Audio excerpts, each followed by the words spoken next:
Have you ever spent years learning a language in school, aced the tests, memorized the vocabulary, and then froze up the moment a native speaker actually talked to you? It's easy to blame yourself, to think you're just bad at languages. But here's what's actually going on. The skill set you've been building doesn't translate to real conversation. And that's not your fault, it's the method. In the US, we treat language like a school subject, but communicating in another language isn't something you can cram for. It's a skill, and skills aren't learned by memorizing information, they're acquired by actually doing them. My name's Alex. I've taught myself Italian, Spanish, and German all after college, and right now I'm working on French. Not through grammar drills or flashcards. I tried that for years, and even though it worked in school, it never translated to the real world. What changed everything for me was shifting to one objective: training my ear to understand the language in real everyday situations. And what surprised me most was how natural that process felt once I leaned into it. That's what this channel is built around, because I genuinely don't think languages are as hard as we make them. Most people just haven't been shown the right way to go about it. Here's the idea: instead of studying a language like a school subject, you acquire it like a skill, through meaningful exposure where understanding actually matters to you. Think about how you learned your first language. It wasn't grammar drills, it was necessity. You listened, you watched, you absorbed, and as words and phrases repeated, your brain started connecting sounds to meaning, naturally, without even trying. That's language acquisition. It's a subconscious process of absorbing a language through repeated, meaningful exposure. It isn't a technique, it's how your brain is wired. In school, they teach language to your conscious mind: rules, conjugations, tests.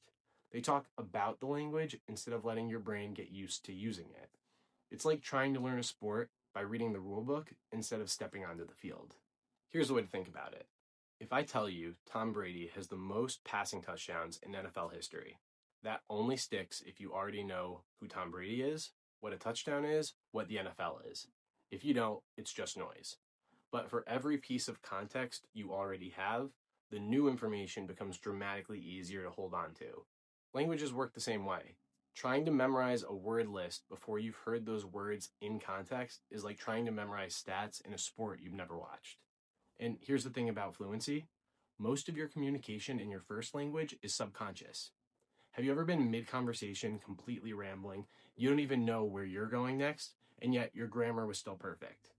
That's your automatic system running. Your conscious brain wasn't constructing those sentences. It didn't need to. When you need to do that consciously in a new language, it creates a bottleneck. Acquisition sidesteps that bottleneck entirely. Over time, patterns stack up and recognition becomes automatic, like muscle memory. So here's where it gets practical. You get good at what you practice. Flashcards make you good at flashcards. Fill in the blank makes you good at fill in the blank. Listening to and understanding real speech makes you good at understanding native speakers. Traditional tools train recognition and isolation, usually written, usually out of context. But real language is fast, connected, emotional, and almost always heard, not read. That's what the acquisition method is built on. Instead of training your eyes and your conscious memory, you train your ear and your automatic system. Through repetition, through content you actually care about, through message your brain genuinely wants to decode. I took Italian in high school. In the classroom, I felt fine. I could conjugate, I had the tenses down, I could hold my own on a test. But whenever I heard Italian spoken in real life, I caught almost nothing. It felt like an entirely different language. When I finally shifted to the repetition approach years later, it wasn't an overnight fix. At first, I understood very little, but within a couple of days, a few phrases started to feel familiar, and once I had the base, more and more started sticking. Words and phrases I'd heard 15 or 20 times, but was only now noticing.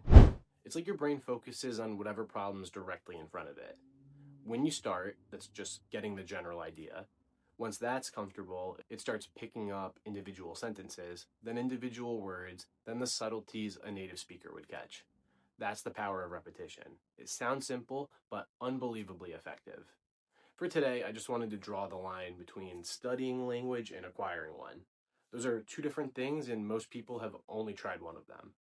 If you want a side-by-side breakdown of how this method compares to the traditional approach, I put together a free language acquisition cheat sheet. It's linked below. And if this way of thinking about language makes sense to you, subscribe and stick around. We're going to build this skill step by step on your schedule, no textbooks, no stress.